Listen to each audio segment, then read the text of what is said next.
Oh, Captain, my Captain. This is Club Fantasy's DFS Showdown slate preview video.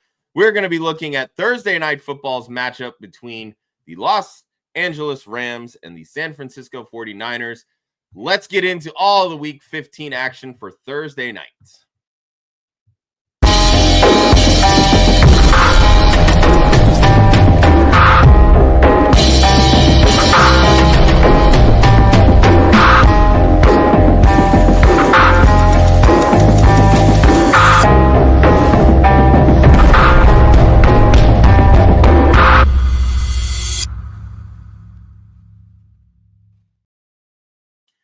Welcome, everybody, to Oh Captain, my Captain, here on Club Fantasy. I am your host, Joshua Hudson. You can find me at the One Hudsonian across the socials. And, of course, our DFS expert here at Club Fantasy, Mr. Austin Amandolia. You can find him at Austin_FFL. Austin, how we doing, man? How was your holidays? They were good. I'm back to not being sick, which is good. That's fun. Thing. And I'm actually excited about this Thursday night game, which is a rare occasion these days. You know, Thursday night football is usually sloppy. This one might be sloppy, but it'll be fun. The last couple have been okay, though. Oh, yeah. They've been entertaining at minimum. And, you know, I know the Rams for a while, you know, they had the big 49er monkey on their back, they couldn't beat them. Well, they beat them 2 times in a row now. So maybe the tides are finally shifting, especially now that, you know, the Rams are on the verge of, taking over this division in a way from the Seahawks, who have a 1-game lead on them. But we're not here to talk about standings. We're here to talk about DFS. Before we get into that, Austin, let's remind the people how they can play these DFS Showdown slate contests against us here at Club Fantasy. Yeah, in the show description of this show on YouTube and on your podcast platform of choice is a link to join the DraftKings League, where you can play against all of the Club Fantasy folks and a bunch of other random people that have decided to play with us. We post 2 contests per week that are $2 per entry and 12 contestants. We have one on Thursday nights, so you can play this exact game that we'll be talking about against us. So if you think one of us sounds dumb on this show, you can see if you can actually beat us. And you can also play with us on Sundays for the main slate. It's usually me. I'm the dumb one. Austin's the smart one, I promise you. But yes, come play against us. Come try to take our money. Fun times had by all. And of course, can't leave out our friendly partnership with Trophy Smack, our sister site. Women of Fantasy Football have linked up with Trophy Smack. You can check out their collection at trophysmack.com/WOFF. That's WOFF. We're coming up on championship season. Get all of your achievement-based needs at trophysmack.com/WOFF, WOFF. Championship belts, championship rings, trophies, wall smack to decorate your office, hallways, kids' rooms, all that kind of stuff. All that is available at Trophy Smack, and it's customizable, so you can cater it to your league of choice, your DFS contest of choice, the friend that you're buying this for, yourself that you're buying it for, whatever it may be. Any and all commissions that we use from this direct link go towards helping support women in sports. Once again, that's trophysmack.com/WOFF, WOFF. All right, Austin, let's get into it. Our first segment, Captain Chalk. These, of course, are the chalky captains that everybody is likely to pick because they are just that damn good. Holy crap, that's a tongue twister for me tonight. All right, let's get into it. He's the wide receiver 2 since week 10. And no, I'm not talking about Juwan Jennings. Let's talk about Puka Nacua. Yeah, Puka has just been so good. I think even I was a little skeptical coming into this year of are we really going to draft him at wide receiver 6? Are we sure this is going to pan out? It's panned out. Now, he has dealt with some injuries in and out, but he has been really good with the ball. The reason we're talking about him right now is honestly just he's going to be most likely the number 1 captain on the slate. Brock Purdy may push because quarterbacks often get pushed up in rostership percentage on the captain spot.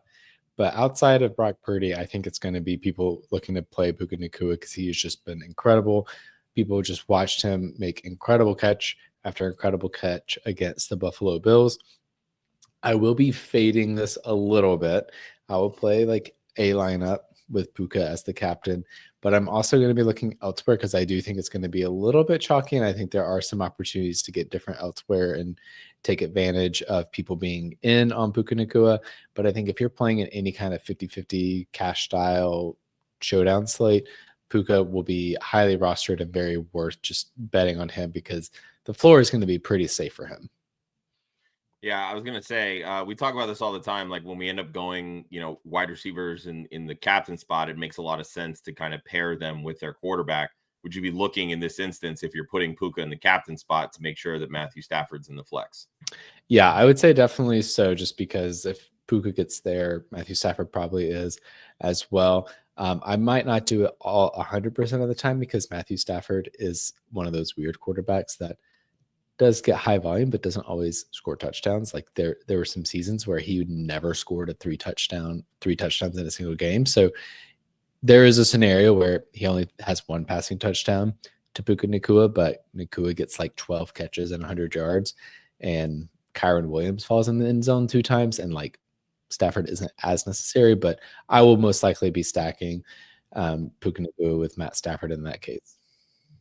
Well, to your point with Matthew Stafford, since week 8, he's hit at least 243 passing yards in all but one game. And I believe only one of those games has he had less than 2 passing touchdowns, and twice he's had 4. So there's that concept if you're looking to stack Matthew Stafford with Puka Nacua. But for the next section here is going to be the Mutineer. These are going to be the Contrarian Captain choices that offer some variety or upside in larger tournaments. Tease them a little bit just to set the stage for Puka Nacua. But let's talk about Juwan Jennings, who's kind of taken over this 2023 Brandon Ayuk role as the wide receiver 1 for the San Francisco 49ers this season. Yeah, he has really been crushing it as the wide receiver 1. And his big breakout game this year came against none other than the Los Angeles Rams. That was his 11 catch on 12 target game where he had 175 yards and 3 touchdowns. I'm not expecting that to necessarily repeat itself, but there is a history of the number 1 receiver doing really well against the Los Angeles Rams. I do think one thing to flag here is there's been some noise coming from Deebo Samuel about how much he's getting the ball. So maybe they try and feed Samuel the ball more, but I think Jennings is just good enough. Like he's going to get there. And I think he will be a little bit lower rostered than especially Puka Nacua. So I like going after him in this context.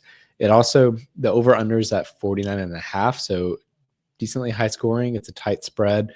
So as we get into the later stages of the game, there may be more passing, more Brock Purdy may be looking to push the ball down the field more.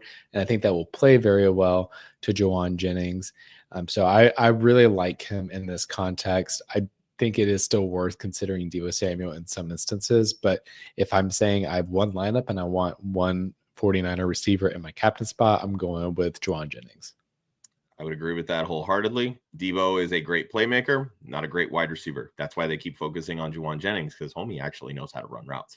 But on the flip side of that, let's talk about the touchdown machine that is Kyren Williams, the Los Angeles Rams starting running back. Yeah, and you touched on the thing that I really actually want to highlight here is that he is the touchdown machine, particularly against the Rams. Kyren Williams has played 2 games so far in his career against the Rams because the 49ers.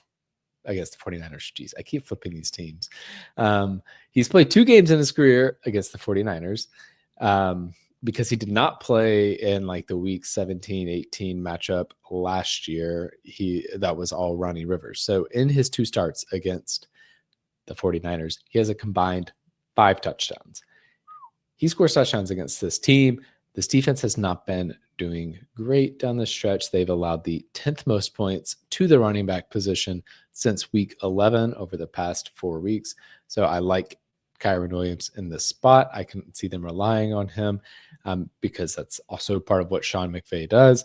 It will open up play action for them to get the ball to Puka Nacua. So I really like putting Kyren Williams in the captain spot here, especially if I want to bet on this game hitting the under and it being a little bit lower scoring than what we will see. These guys are probably going to be gassed. They just played a high volume back and forth game against the Bills on Sunday, short turnaround. They may want to just slow things down, run the ball with Kyren Williams, get in the end zone, get out. Yeah, speaking of, Kieran Williams had 29 carries in that game against the Buffalo Bills on Sunday. So he might be a little gassed too. We might actually see some Blake Corum out of necessity because homie's still recovering. But Kieran Williams has 4 rushing touchdowns in his last 3 games. The more concerning part, over his last 4 games, he has only 3 targets. And that to me is a little concerning when we're talking about wanting to trot out Kieran Williams. Just some food for thought. But again, he's doing it on the ground, and that's really what we need to do. I mean, he scored 72 and a touchdown against Philly, and they've got one of the better run defenses in the NFL as well. So, all right, moving on to the first mate. Every captain needs a reliable crew, so these are going to be your standout flexes that maximize your lineup. We touched a little bit on Matthew Stafford in the Puka Nacua section, but let's talk about the other gunslinger here, and that's Brock Purdy, who, he struggled in the past without Trent Williams. Trent Williams is not going to be playing in this matchup here, but didn't matter last week against, I believe it was the Bears that they played, and looked pretty damn good. What do you see coming out of Brock Purdy here on Thursday night? Yeah, the thing with Brock Purdy is it's hard to avoid him in these types of games because of how much impact the other players has on his fantasy output. Like the offense, obviously, Purdy's always touching the ball, and they will pass to the running backs a lot. They clearly have elite playmakers in Deebo Samuel, George Kittle, and Jawan Jennings. So it's really just the idea that, like, almost no matter who scores, Brock Purdy is likely to benefit from it. Now, he has had some games this year where he has not scored a passing touchdown. So there is a floor there that could be detrimental. But I think in this context where, like, the 49ers, they have to win if they want any chance of the playoffs. Like, if they lose this game, it really makes it hard for them to get to the playoffs. They're going to need Brock Purdy to show up, and they're probably going to need to pass the ball with a banged up running back room. Like, they don't have a ton of healthy running backs to pass the rock to. So I think they will be trying to run this through Brock Purdy to some extent. Maybe they'll set up some screen games with George Kittle or with Deebo Samuel to try and, like, integrate run concepts while passing, which I think just continues to benefit Purdy even more. So we've seen him just get there on the sheer volume that can happen in the San Francisco 49ers offense. And I think too, like, he has shown he's adding things on the ground this year too. He's been a really good scrambler. He's been good at evading pressure and getting out of the pocket. So I like that. Like, him scoring a rushing touchdown isn't like like, it wouldn't be shocking if he scored a rushing touchdown, whereas somebody like Matt Stafford is never going to score a rushing touchdown. So there is some upside there as well. So we talked about Jennings. What about maybe his actual number one target here, tight end George Kittle, who, outside of Brock Bowers, has been the one tight end that you actually want to roster in fantasy this year? Yeah, I mean, George Kittle has just been so awesome this year. And so it's really about, like, I want to have access to him where I can. I may consider him in the captain spot. Issues, even the elite tight ends sometimes are hard to be optimal in the captain spot in these showdown slates because they do truly have to get, like, the ridiculous output of, like, a 3 touchdown game and like get like 7-8 catches in order to be viable. George Kittle does have that ceiling. So, like, I could see putting him in the captain spot here and there, especially in large field contests. But having him somewhere in your lineup, I think, could be vital because of how big of a role he plays. He gets a ton of yards, especially if you're playing on a site like FanDuel where yards and touchdowns are huge. Like, George Kittle really plays that role well. So it's really just about, like, this offense flows through him as well. I feel like Deebo Samuel is, like, really kind of a non-factor in this offense at the point. It's mostly Jennings and Kittle, and then Samuel kind of, like, has a change of pace role, but not a high volume role. So I really want to make sure I'm having access to George Kittle, especially if I'm playing a contest, playing a lineup where I think, like, Jawan Jennings is my captain and this is going to be a back and forth game and I'm betting on the past games. I want to have access to George Kittle. Makes a ton of sense. And I love that you're just completely avoiding the 17th starting running back that the 49ers have trotted out this year, because why should we be going that direction? Next category here is going to be your deck scrubbers. These are the cheaper punt plays that can make or break a lineup based on one play, limited opportunity. Look, a lot of these guys that we've talked about, they're going to be extremely high priced. So it makes sense to kind of get familiar with some of these cheaper options. Let's stay on with the 49ers and talk about their kicker, Jake Moody. Yeah, so I'm looking for some salary saving options. And one thing that I was looking at when looking back at the history of these two teams playing each other, there's been a lot of field goal action. Like these two defenses, these two teams are familiar with each other. And so they're able to snuff each other out enough that it creates opportunity for a lot of field goals. As good as the 49ers offense has the potential to be, they've been falling short here and there this season oftentimes. And so they could start driving down the field and then, oh, here we are, a penalty, a run gets snuffed because they don't have Christian McCaffrey, who is a god and can just like evade a bunch of tackles and get up the field so they kick a field goal. When you're thinking about this, like think about the opportunity cost of the players that you would replace with Jake Moody. Like you probably need 10 to 15 kicker points from Jake Moody for this to be worth it. So if there's another player in this price range that you think, oh, is more likely to get you that 10 to 15 points, I totally understand going there. I'm just looking at cheap ways to get guaranteed points, and I think Moody is a really great way to get there on the 49ers side of the ball. Yeah, and if you're taking a kicker in this matchup, it's definitely Jake Moody over the Rams kicker, who's just been terrible this year. Speaking of the Rams, what is it? Their fourth wide receiver, fifth wide receiver now? I can't keep up because everybody after Demarcus Robinson really doesn't matter. But Demarcus Robinson popped up on the injury report, so maybe there's some room for Tutu Atwell to do some damage here at a pretty inexpensive price. Yeah, and I think for sure if Demarcus Robinson does not play in this game, it really makes Tutu Atwell that much more interesting. But really, this is also about salary savings and trying to find a player that is cheap, but that has the ceiling. And when looking at the Los Angeles Rams receiving depth, it's going to be very tempting to look at a guy like Jordan Whittington if he plays, or to look at a Tyler Johnson, who Tyler Johnson has popped off at a couple of times this year. But Tutu Atwell is not that far behind Demarcus Robinson in terms of targets. Robinson has 51 targets on the year. Tutu Atwell's at 49.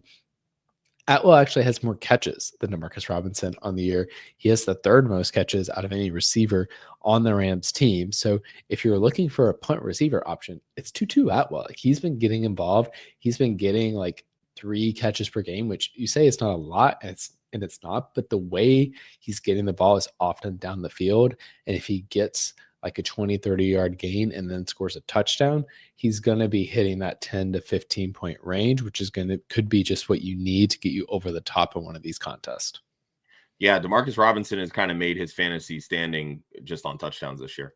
Like you said, I mean, his numbers are pretty in line with what Tutu Atwell is doing. So, hey, if Demarcus Robinson doesn't play, maybe those touchdowns go to Tutu Atwell, and we're talking a very different conversation here. But before we get to the final topic, friendly reminder, you can play this showdown slate against us here at Club Fantasy. Hit the direct link in the description, whether you're watching this on YouTube or listening on your favorite podcast. It'll take you right over to DraftKings. It's a $2 contest, up to 12 entrants. Let's have some fun. Try to take our money. More often than not, you're going to take our money, but let's have fun with it. Final segment here is going to be the Kraken. These are the lineup traps that sink the ship. Let's start with Tyler Johnson because we already touched on him here. We're fans of Tutu Atwell, so Tyler Johnson, get the fuck out of here. Yeah, well, you might look at him and be like, oh, I remember that guy. We were interested in him earlier in the year. I don't think he's popped since week 3. Like I put a waiver claim on him, but I haven't thought about him since then because the Rams haven't had a lot of Thursday night games. And you think, oh, let's throw Tyler Johnson in there. Like, don't do it. He's not getting enough volume to be relevant in this game. He is currently ranked 7th on the Rams in terms of catches this year, behind Colby Parkinson. That's not a lot of catches. So I just think like it could be really easy to think, oh, like let me get creative. Let me do Tyler Johnson because nobody's going to be rostering him. He hasn't caught a catch in his past 2 games. He's caught 1 catch in his past 4 games. That's not good. Like he only has 2 targets in that span too. So he has a 50% catch rate. It's just there's no volume coming towards him. So just avoid him. Don't get stuck in that trap. There are other ways to get interesting salary savings. Like Colby Parkinson isn't actually that differently priced than Tyler Johnson in this case, and I would rather have Parkinson than Tyler Johnson. So on the flip side, let's discuss Ricky Pearsall, who his first couple games coming back after, putting it lightly, getting shot. 16% target share, both of those games. Really hasn't done much sense. We've seen the passing volume just go straight to George Kittle and Juwan Jennings. So, is that really the reason here with Ricky Pearsall? Do we think maybe he can overtake and get involved without the running game doing much? Yeah, it's what you were saying. Like, he has not played a big role in the passing game since he first came back. And I think that sort of makes sense. Like, he's a rookie. He was a first round rookie, so we expect them to often get more involved down the stretch, but we haven't seen like the consistent volume there enough for me to feel like, oh yeah, I'm ready to bet on Ricky Pearsall. Like, it's really contained to Juwan Jennings, George Kittle, and Deebo Samuel to the extent that he's involved. But then also, like, this team is ultimately a run first team. So even though they are banged up, Kyle Shanahan is going to want to run the ball no matter what. He will, whatever running back is healthy, he's like 20 touches. You're my guy, right? Doesn't matter how healthy they are. And if they've been questionable all week, he will give them 20 touches. So I think that also reduces the potential volume for Ricky Pearsall. And I could see, like, again, these teams are coming off of a short week. We're getting late in the season. I could see them trying to slow things down a little bit, take time off the clock. And so the overall play volume then goes down in this game, which then impacts the potential target volume that Ricky Pearsall can get. And with him being the fourth receiver on this team, it just feels like going down too deep in what should be an offense that's running through their elite playmakers. I think it makes sense to me. All right, that'll do that. That's your preview for the Rams 49ers. Friendly reminder, check out our sister site, Women in Fantasy Football's partnership with Trophy Smack. Head over to trophysmack.com/WOFF. That's WOFF. And get all of your achievement-based needs as we come up on championship season for fantasy football. And yes, go take down this tournament and then get a nice little commemorative wall art that says, hey, Club Fantasy sucks. I whooped their ass. All about it, as long as you use that direct link, trophysmack.com/WOFF, WOFF. He is Austin Amandolia at Austin_FFL. I am Joshua Hudson at the One Hudsonian. You, of course, can follow Club Fantasy across the socials at Club Fantasy FFL, the URL, clubfantasyffl.com. We will see everybody next week for the Week 16 Thursday night football preview.